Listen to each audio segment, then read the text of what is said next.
Welcome to Mahathi home tips cooking and tailoring. Hello అందరికీ. చూస్తున్నారు కదా, ముందుగా ఇప్పుడు ఈ బ్లౌజ్ కటింగ్ అయితే ఈ వీడియోలో చూపిస్తాను మీకు. కొత్తగా బ్లౌజ్ కటింగ్ స్టిచ్చింగ్ నేర్చుకునే వాళ్ళకి ఈ వీడియో అనేది చాలా ఉపయోగపడుతుంది. కొలత బ్లౌజ్ తోటి మనము ముందుగా లైనింగ్ పీస్ని కింద ఇలా 2 ఫోల్డ్గా చేసి మడత పెట్టుకొని కింద పెట్టేసుకోవాలి.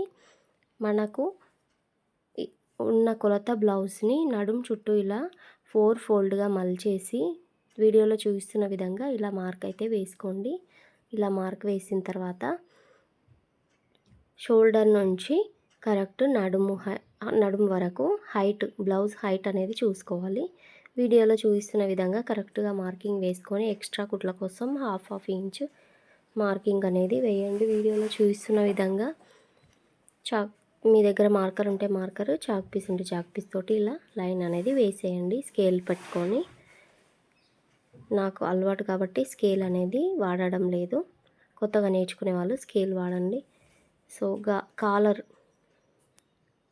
ఈ నెక్ డీప్ అన్నమాట, బ్యాక్ నెక్ డీప్ ఇలా మార్కింగ్ వేసుకుంటే మనకు బ్యాక్ హైట్ అనేది, నెక్ హైట్ అనేది తెలిసిపోతుంది. నెక్ గల్లా డీప్ అనేది కూడా ఒక్క మార్కింగ్ తోటే 2 సైజులు తెలిసిపోతాయి. అలాగే shoulder starting ending point mark వేసుకొని హాఫ్ ఇంచ్ కుట్ల కోసం ఎక్స్ట్రా ఇంకొక మార్క్ అనేది వేసుకోవాలి. చంకా డౌన్ అనేది కింది నుంచి సైడ్ జాయింట్లు పట్టేసుకొని పైకి నిటారుగా ఇలా మార్క్ వేసేసుకొని వీటన్నింటిని కలుపుకుంటూ ఇలా స్ట్రేట్ లైన్ అయితే గీసేయండి. మీ దగ్గర స్కేల్ ఉంటే స్కేల్ తోటి గీయండి.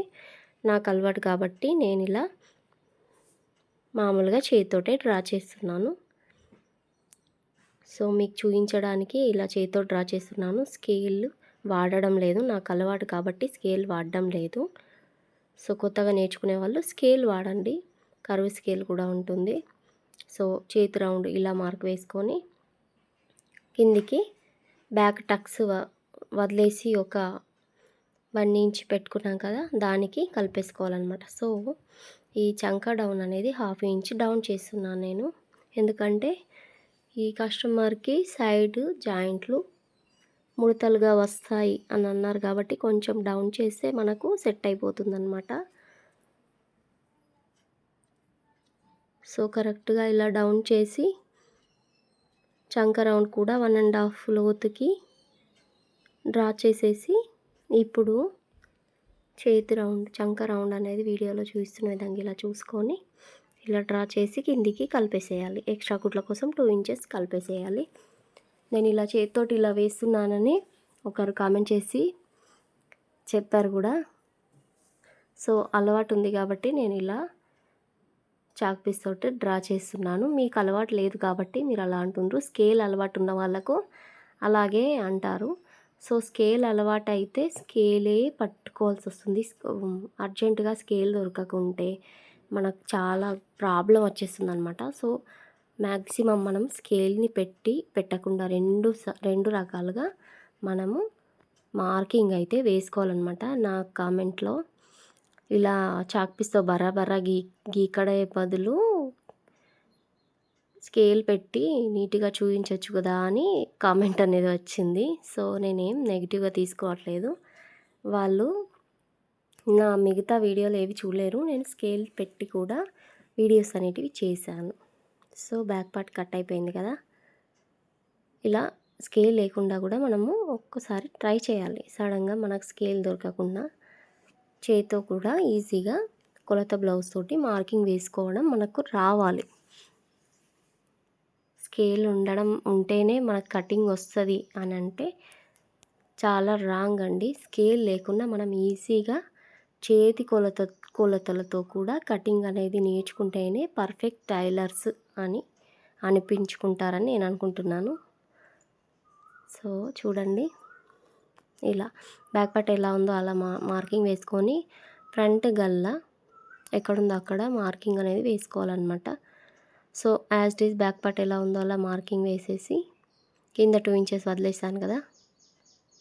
సో ఇక్కడ నేను కొంచెం ఎక్కువ పెట్టాను, ఎందుకంటే మిడిల్ టక్స్ ఎక్కువ తీసుకుంటాం కాబట్టి సైడ్ జాయింట్లకు అటు సైడు కొద్దిగా ఎక్కువ పెట్టాను అనమాట. సో ఫ్రంట్ గల్లా హాఫ్ ఇంచ్ లోతులకు డ్రా చేశాను.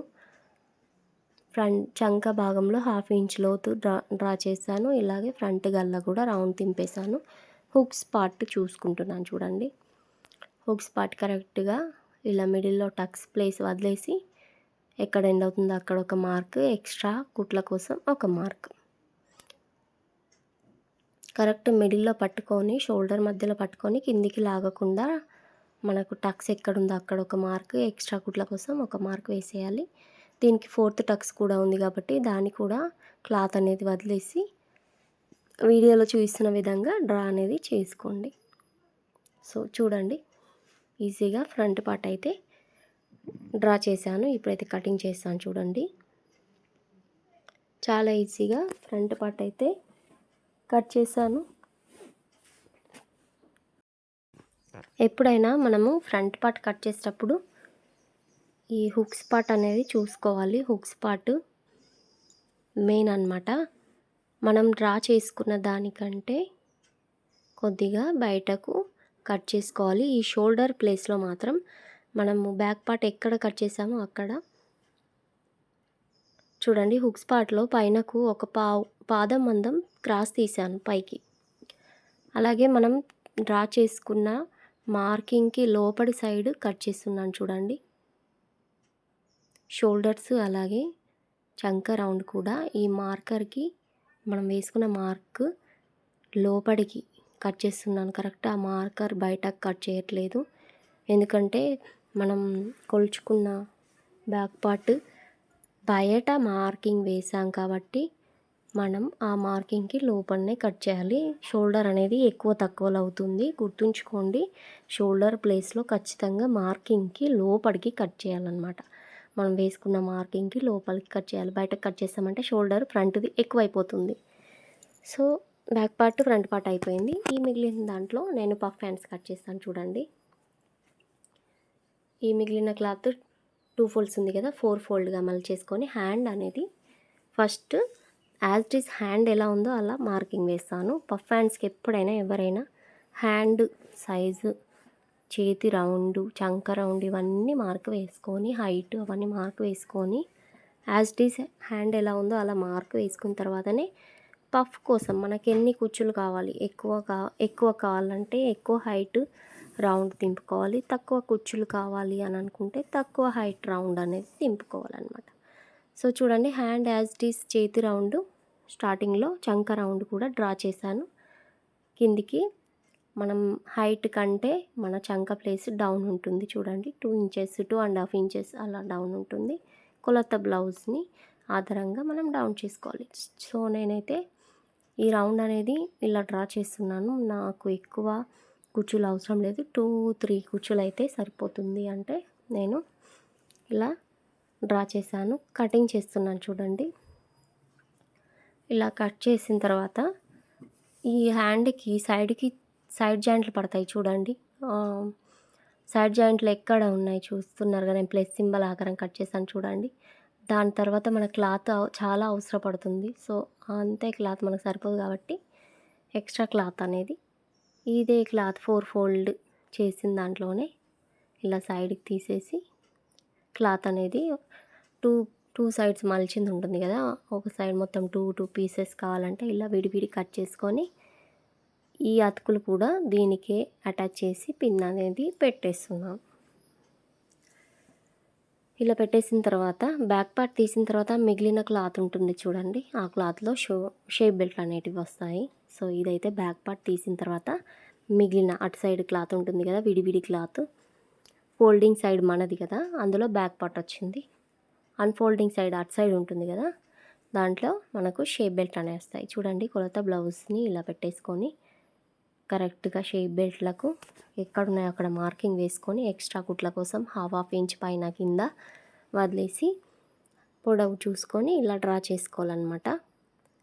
సో ఇలా డ్రా చేసుకొని యాజ్ ఇట్ ఈస్ కట్ చేసుకోవాలి. చాలా ఈజీ అండి. వీడియోలో చూపిస్తున్న నేను కిందికి కొంచెం నీట్గా 2 క్లాత్లు కదా, నీట్గా ఫినిష్ అనేది ఇస్తున్నాను.